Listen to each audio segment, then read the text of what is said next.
Welcome back, guys, to Trails into Reverie, where last episode, on trying to enter Armorica Village, we found Elie and the local kids under threat from a mob of monsters, defeating them before some of the villagers arrived, along with Cecile. We then began a patrol of the village, checking on Risha as she touched base with a peculiar Sansan, before we met with Chief Tolta, who pledged his support in this trying situation, as we now continue on. There are so many people supporting us, we really can't afford to let them down. I just know we're going to take Crossbell back and find Kia. Yes, I hope so. So would you mind me asking what happened after the ceremony, Elie? You haven't been yourself ever since we ran into you outside the village.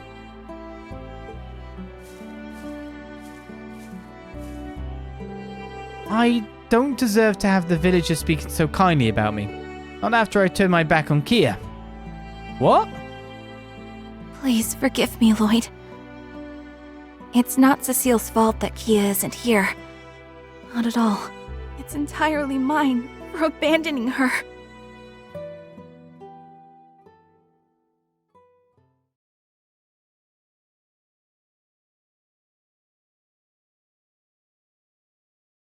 Two days ago, just after the signing ceremony attack.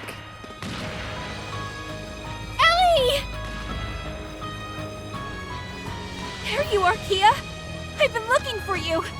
Yeah, Cecile should be somewhere nearby too. Is Lloyd? He'll be fine. Risha's with him. Now come over. Ah! Run, or you'll get caught up in it! Ah! Kia! No! Kia! Kia! Where are you?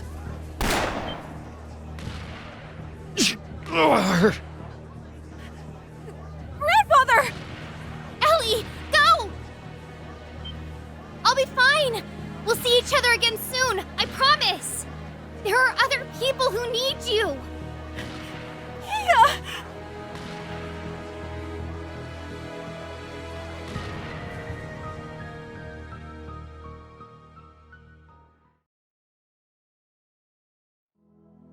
I'm so sorry. This is all my fault. I could have ran to her voice and grabbed her hand, and I chose not to. I don't deserve to call myself her guardian, or even be a part of the SSS. So that's what happened.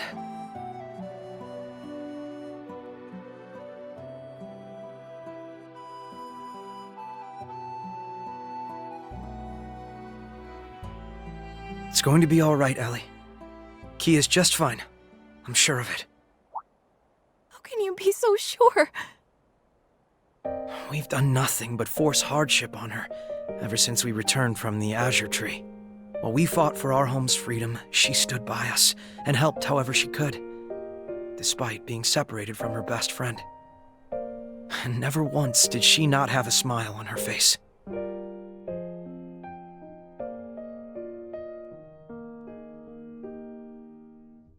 No matter how hopeless things felt, Kia never stopped smiling for us.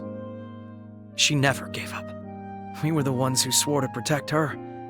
And there she was again, being the one who protected and supported us. Just like always. You're right. She always has. We were only able to continue smiling ourselves because her smile was giving us hope. I think that's exactly what she was trying to do the day we were separated, too. I'll be fine. We'll see each other again soon, I promise. There are other people who need you. I couldn't see her face, but I could feel how desperate she was to encourage me, even though she must have been so scared. How can one little girl be so positive? I'd like to say that's how she's always been. But we both know she's even stronger now than she was before. Kia isn't the same girl she was when we first met. She's no longer powerless to fight against a terrible fate that was decided without her consent. She's one of us now, in every sense of the word. Always with us, always fighting and smiling. In just 2 years, she's grown and become the Kia Bannings we all know and love. That's why, if she says she'll be all right, and that we'll see each other again, then I know we can believe her. So there's only one thing left for us to do, right? Yes, you're right again. I think deep down, part of me still thought of her as a helpless child that needs us to look after her. I should have known better. Should have seen that as we were getting stronger, she was right there with us, getting stronger too. Well, I'm hardly in any position to judge when it comes to being overprotective of Kia. But the thing is, she put her trust in us. So it's only right we do the same thing when she asks, right? You're on fire, huh? Right again. There's so much for us to do right now. The only way we're going to manage is by taking it one step at a time. Kia told me she would be okay, and that there are other people who need me. I'm going to place my faith in that. So I'm sure we'll be reunited as long as we stay the course. That's the spirit. It's only a matter of time before our paths cross again. So we don't want to disappoint her when we meet up. I'd say we owe it to her as her guardians, and as her friends. This is so like you, Lloyd. Always encouraging me when I need it most. It's been this way for a long time, hasn't it? That night on the roof when I thought of leaving the SSS. Even when I decided to become grandfather's secretary during the occupation.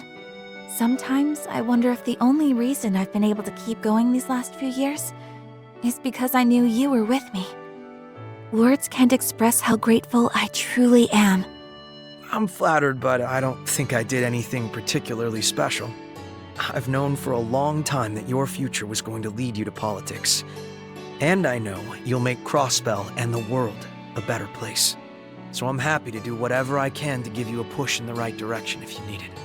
Is that the only reason? I hope the reason you look after me so much isn't just for the good of Crossbell. I thought it would sound cooler if I put it that way. But you got me. I think my feelings are a little more straightforward than that. I want to do what I can to help you realize your dreams because you're Elie. You're important to me. That's the real reason. Thanks. I know I forced that out of you, so forgive me for being a little selfish. I think that's just what I needed to hear to begin looking forward again. You always make me feel like nothing is impossible, not even getting our home back. Because nothing ever is. And I'll be right here to tell you as many times as it takes.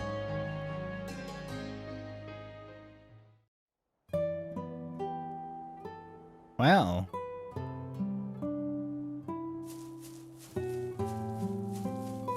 Relationship progresses. Where's my bond levels for the trouble, eh? That's what we're really wondering. Right, we're still walking around the village, so it does make me wonder if dialogue has changed or not after that. Who can even say when the Ebon Defense Force might drop in? And of course we're all worried about Macdowell. All the more reason to keep our chins up.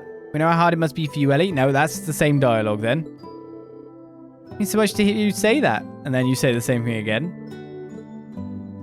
Okay, maybe not a repeating dialogue. I mean, everyone's standing in roughly the same locations after all.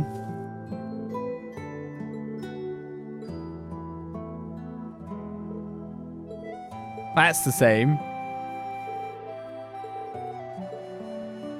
Okay, I think we're good.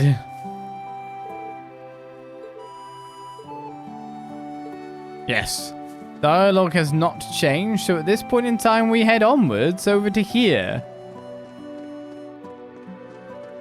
The Armorica Sanatorium. What's going on within? I think we've seen everything there is to see in the village now. Is it time to visit the clinic? Oh god, let me press the down button. Just in case. I'm not allowed to leave the village after all, without my buddies.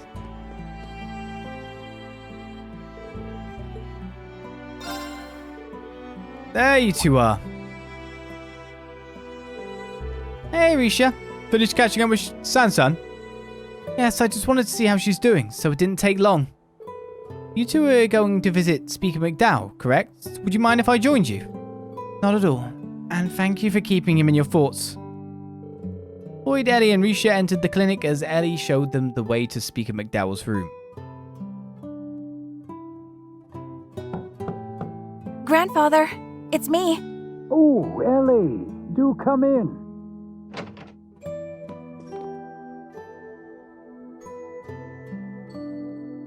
Oh, It's good to see you again, Mr. Speaker. But are you sure it's all right for you to be sitting up? I do still feel some lingering pain, but they told me just this much would be all right. I owe the goddess my deepest thanks. It brings me joy to see you are all doing well. Particularly you, Elie. You're looking much brighter than you were before.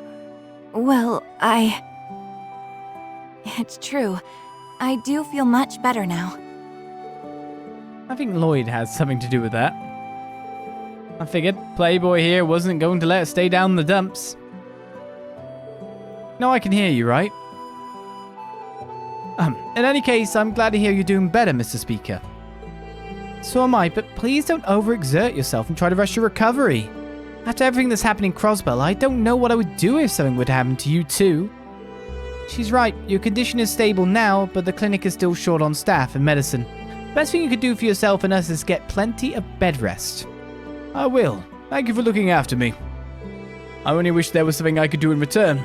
My powerlessness is simply galling. Please don't blame yourself, Grandfather.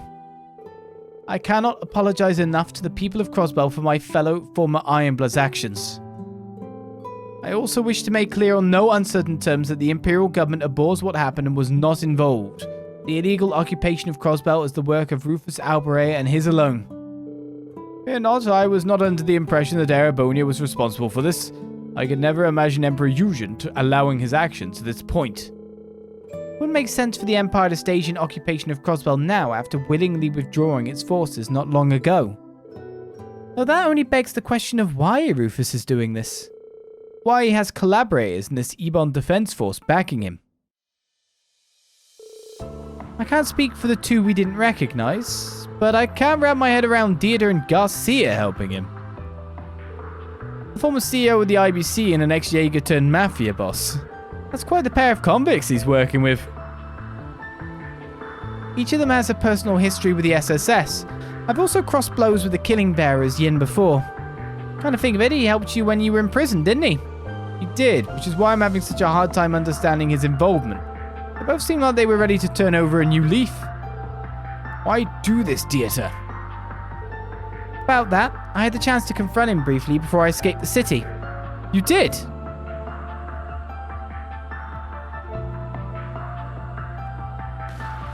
Grandfather! Cecile, he's been shot! Hold on, I need to stop the bleeding. Deirdre, wait!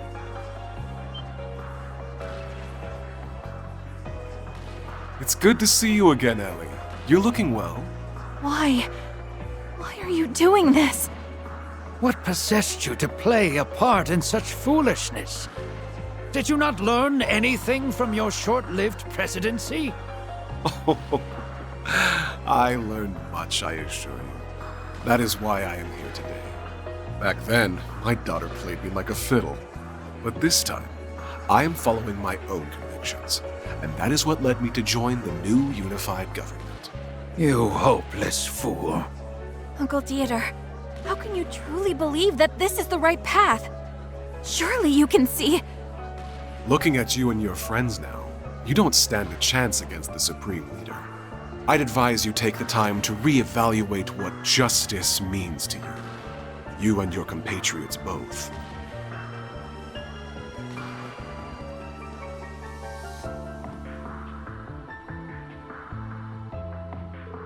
Really? Is he still on about that? He always had a raging hard-on for that kind of stuff. But I want you to know you can still trust us, Mr. Speaker. We'll get to the bottom of their motivations and do what we have to take back Crossbell. We won't allow the independence we've worked so hard for to slip through our grasp like this. That's right. We're not going to give up on our dreams so easily. We can achieve anything when we all work together. The entire SSS. That's never changed. Thank you. It's reassuring to know we have your help. And I'm ready to lend my strength to the cause as well. I guess I can lend a hand too. Please take care of yourself, Lloyd. I don't want to have to treat you too. I will, Cecile. Promise. Let's go think on what our best course of action from here will be.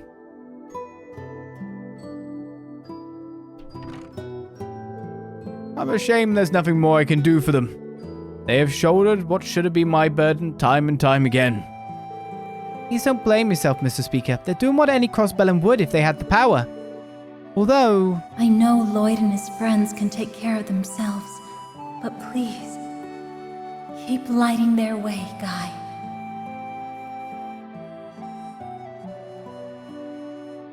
Wow. I don't know if he's disappeared in spirit now because of what happened at the Sanatorium. He showed up there though, so he might be still around. Well, Lecter, I still need to thank you for your help before. Checked the temperatures and changed the bed sheets in no time. Look like a natural while doing it. Do you have experience? Not any formal kind. I just know the basics they teach the military personnel. It was just the natural thing to do at the time. You don't have to thank me.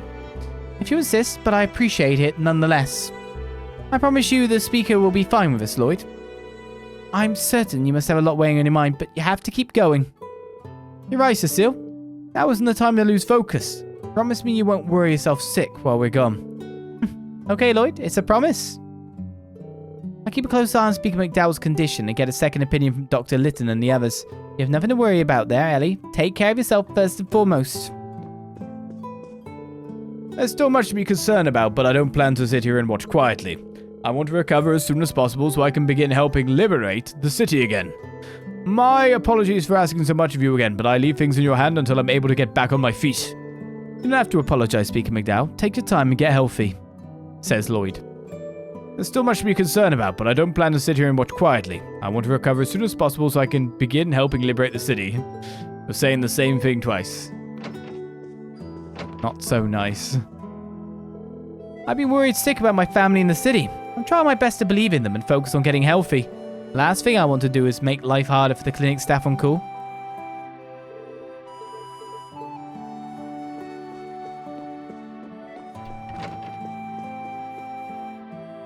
I've been pushing through my rehab so I can get back to work and provide for my family. That's pretty much out of the window now that the city is being occupied. I know complaining won't change anything. All I can do is keep up with my rehab and hope the situation gets better. Yes. How does wages go at the moment? I was working here on the day of the signing ceremony. It didn't feel real when I heard the city had been occupied. It wasn't until Speaker Macdowell was carried in that I understood the gravity of the situation. I'm grateful we have Cecile here to help, but I worry how the hospital is faring without her. The hospital is short-staffed and someone needs to keep an eye on Cerrone. Yeah. I can only hope that Lan and the others are managing to keep up with their patients. Oh my god. Don't leave her alone.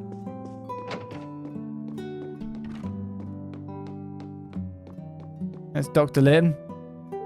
I tripped during the panic to evacuate and was trampled on. I didn't have a plan on where to go once I fled the city anyway, so getting brought to this clinic is sort of a blessing in disguise. Laura and I have recently transferred to the clinic. I was on my way to join her at work on the morning of the signing ceremony.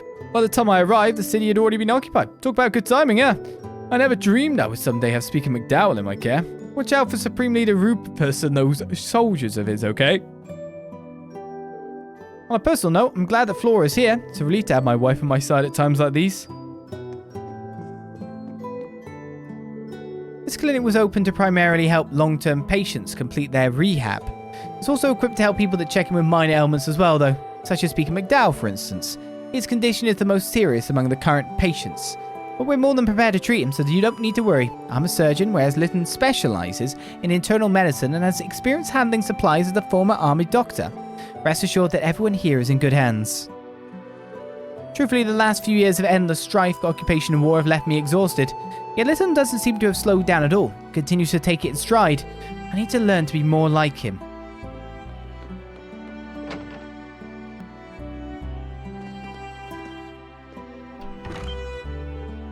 Watch out! What? What the? Where did that come from? Are we under attack?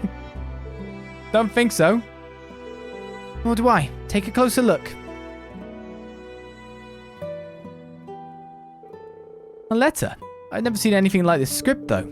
It's like an old school style of writing from the East, and I'm guessing it's coded. Precisely. I've used this exact code in my work as Yin before. It says, "The dancer and former Zero child are in our care. Come to the ancient battlefield to the southeast. We await you." Oh! A note written in Eastern code delivered on a kunai meant for Yin. Not hard to figure out who it's from, or who they have in their custody.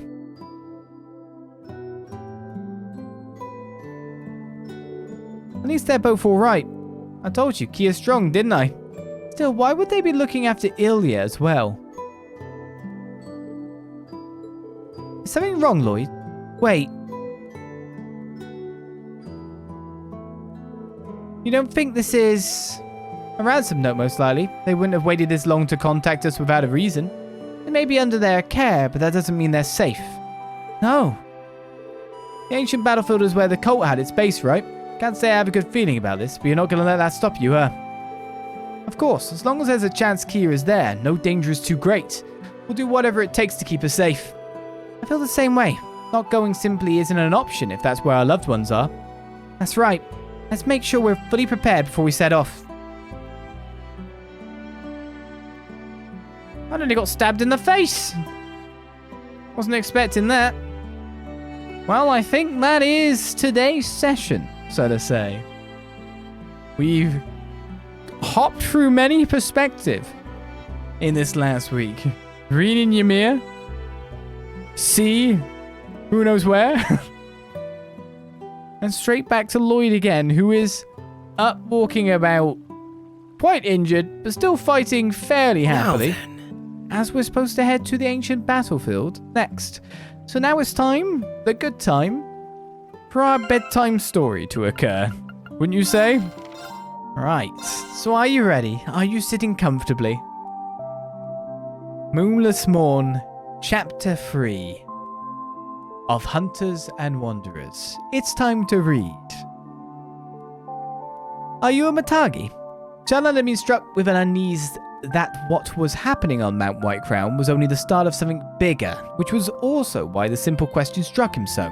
He wasn't sure how she, a clear foreign girl from somewhere very distant, had immediately recognized him as a Matagi, when even the local lands had long forgotten how to make the distinction.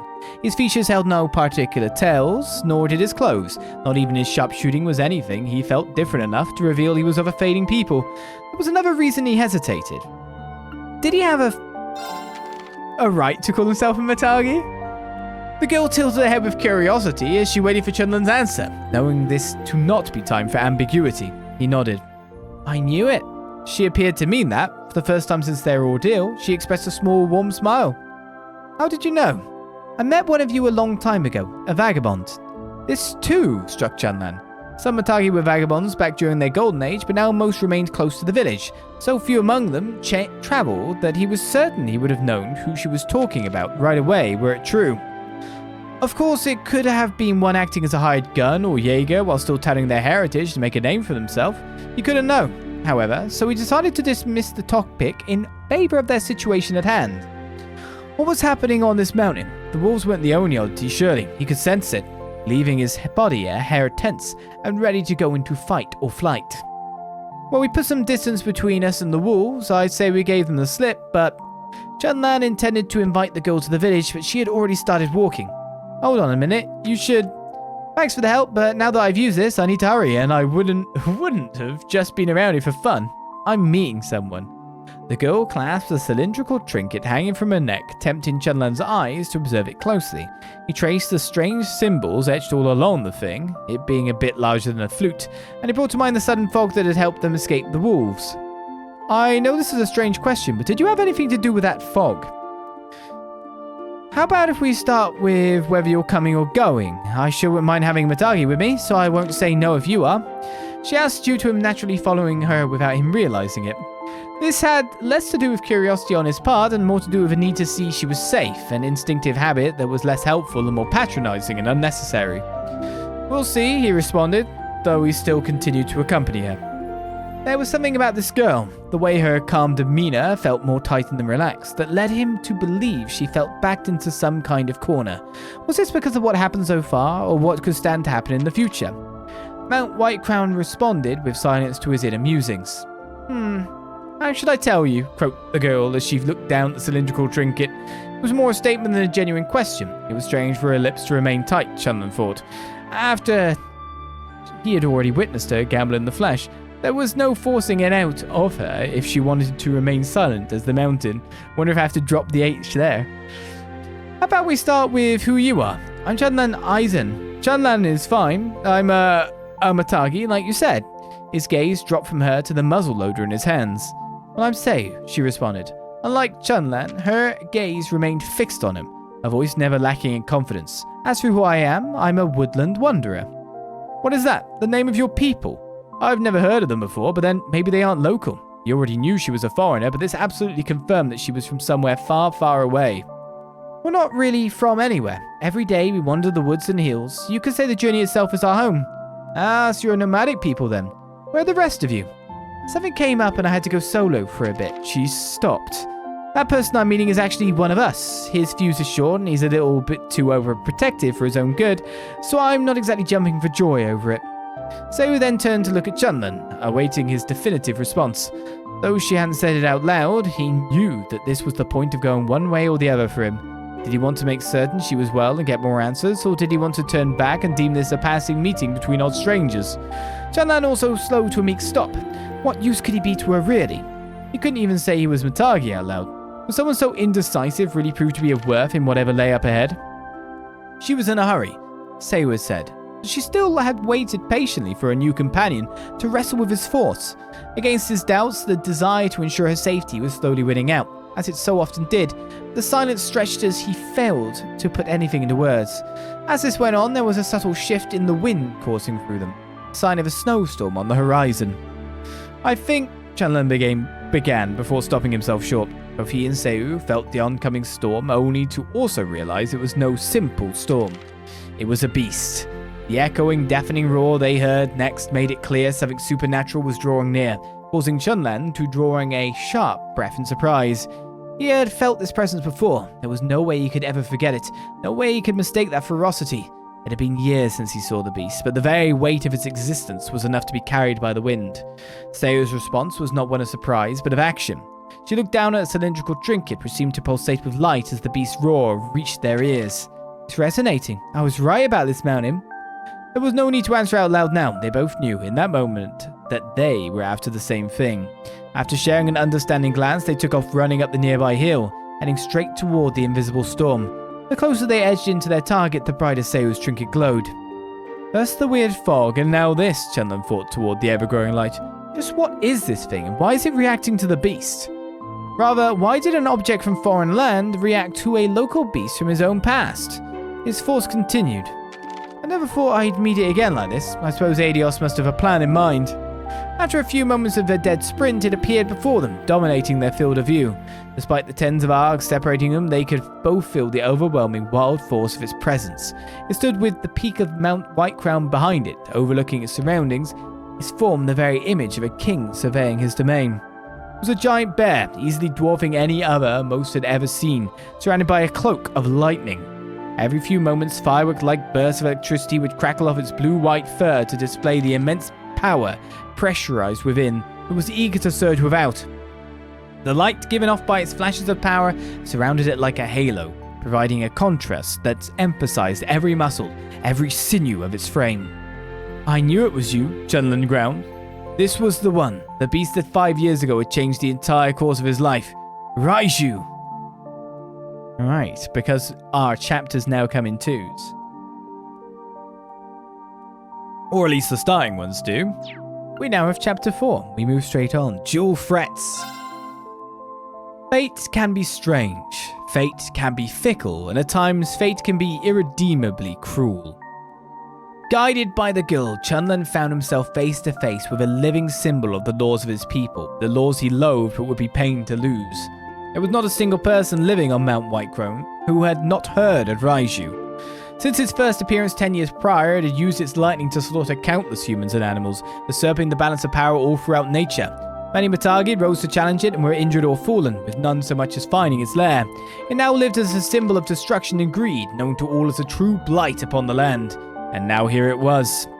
Upon sight of this bear before him, the instincts he long sealed away were prickling through to the surface. It was an excitement that coursed through muscle, through flesh, through bone. The craving for a rematch and, as he noticed with the trembling of his fingers over his rifle, also a deep fear. His name is Raiju. Seu looked to Chunlan, puzzled over the name, but the more the cylindrical trinket glowed bright, her eyes shifted nervously.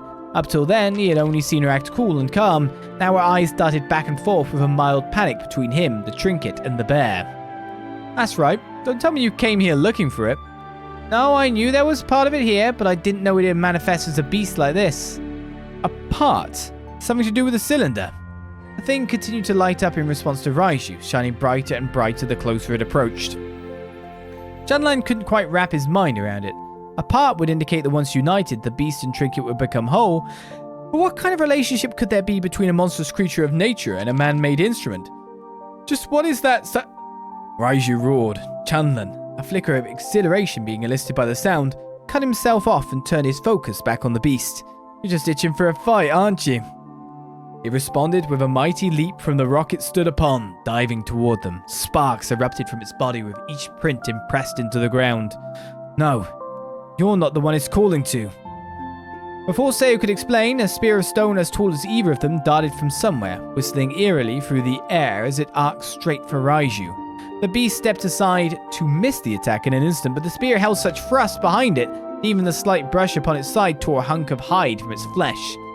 The crimson stain began to bubble through its blue-white fur. The King of Thunder halted its advance, looking somewhere off in the distance before stepping backward with timorous hesitation. Then with a flash of light to cover its movements, it retreated back into the mountain. Damn you, I'm not missing this chance. Get back here, Chunlan cried, though he knew well it had made the wisest choice to save its own life. Even still, having his unexpected rematch stolen away by an equally unexpected external force left him with a bitter taste in his mouth. Chunlan, look out! What? Whatever threat had chased Raiju off wasted no time in turning its attention toward them. Ducking the instant he heard Seu's warning, Chunlan watched the stone spear streak just over his head, hitting a splintering tree that was growing right in front of him. What was that? I've never seen an art like that. He's coming, Seu muttered in response. He? He who? The two made their own retreat behind some nearby rocks. Seu gripped the trinket around her neck, now weakened in its glow, tighter than ever as she explained. While he listened, Chunlan used a pair of binoculars on his person to scan where the spears had flown from in hopes of seeing who or what was behind them. He attacks woodland wanderers and steals the artifacts we collect, she started. And I assure you, we won't be the first he's murdered. He's a berserker who spreads destruction wherever he goes. The binoculars revealed an unusual figure. He was tattooed with symbols on every surface of his skin but his ears. Even his hair had similar patterns shaved into it. And as he stood, the playful smile on his lips betrayed no hints of the violent nature she was describing. No. That undersells him. He's trying to murder every last one of us, and we don't even know who or what he is. All we have is the name we made up for him. Though far away, Chunlan was met with the man's direct gaze, one 10 times sharper, 10 times heavier than his own. Even through the lens, he felt a bloodthirsty aura that pierced through him as well as any stone spear that could be thrown. It was terrifying. And as he absorbed this fear, the man disappeared from view. We call him the Oni, the demon. Chunlan put the binoculars down, seeing that the Oni now stood only a few dozen arg from their position. So the bear got away. No matter, there are times when business is better fit before pleasure. As if on cue from his words, the rocks around the two exploded. When he saw no blood trail remain among the rubble, however, he merely smiled in appreciation of their abilities. The gunshot rang out immediately after, did nothing to change this. You found yourself an intriguing bodyguard, little mouse. The shot aimed towards the Oni failed to ruffle him in the least. Fear not hesitation traced his features, but rather a conflict between calmness toward the circumstances and a desirous hunger for violence. A rock wall effortlessly burst from the ground to block the bullet before it could reach it. I'm not interested in your weird tricks, Oni. We want to know who you are, and why are you here? Chunlan and Seo managed to only just evade the rocks exploding. Now Chunlan, hidden in a bank of withered weeds, kept his finger on the trigger as he barreled their pursuer without questions. The ease at which the man had blocked his shot left him shaken, but he recovered control and put on a brave front so as to not further shift the muzzle of his rifle with anxious trembling. The more ferocious the opponent, the less you showed of them your back. That was one of the iron laws of the Matagi. I am the Stone Melder. I'd much prefer you call me that over that other unfortunate name you've given me. And why are you coming after Seo? Why did you try to kill Raiju? Continued to fire off questions with the speed at which he reloaded and fired more bullets from his riddle, slowly adjusting himself to a position that would allow him to move instantaneously should he need to. I'm here to squeeze the life out of a little mouse and her whole mouse clan. If that isn't apparent enough, their death shall be an offering to another clan. To see this mission of mine accomplished, I've been gifted power. My stone melding exists for no greater reason than what I speak. Lies, some of it at least. Chunlan could sense it as soon as the Oni opened his mouth, for it was in no way possible for the joy that split the man's face as he attacked Raiju be under the guise of a mere mission. Yet he wondered if the Oni himself was unaware of how naked his desire for killing was through his deceptive answer. Still, there had to be a reason behind it, a real reason. That's all, Chunlan responded. Well, none of that sounds like a good enough reason to be on my mountain, so get off. Even as he said it, Chunlan pressed down and let the next bullet fly, leaping straight toward the Oni. He slammed his right fist into the ground in response, and more masses of stone lifted from the earth to form a wall that shielded him. Perfect. Coaxing the Oni into creating this wall had been part of Chunlan's plan. Moving to hide in the shadow of the wall, Chunlan used the moment to grip his Nagasa, a special hunting knife of the Matagi, to slide into the man's blind spot and strike. Ha! It'll take more than that, little cub. Even as the light flashed off Chunlan's arcing blade, he felt a sharp stab of pain through his body, leaving his consciousness to swim through naught but blackened agony.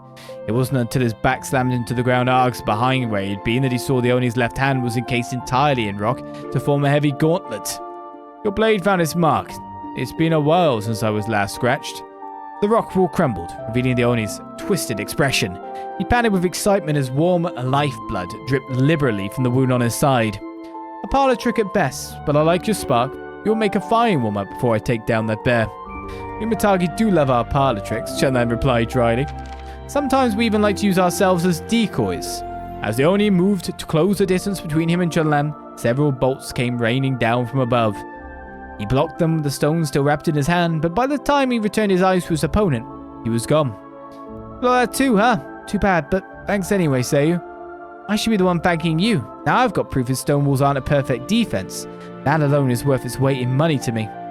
After firing off another bolt to force more distance between them and the Oni, Seo helped Chunlan to his feet, and the two slipped into the thick foliage nearby. Chunlan could see the foreign girl was back in control of her emotions. That was the only way she could have known to step in to strike without him saying a word. Looks like one of my most reliable relatives got to see the guy's weakness too. As she said this, she pointed up to a cliff in the direction they were heading. There, Chunlan got his first look at the one Seo intended to meet on the mountain. To be continued whenever we somehow get our next load of books. But we continue onwards to the ancient battlefield by the look of it. And next time, with a odd party, an interesting party, we must rescue Kia and the dancer. Who they think it is? We'll find out. So I'll see you guys then for more Trails into Reverie. I hope you enjoyed your bedtime or daytime story. We'll see you next time for more. Until then, bye-bye.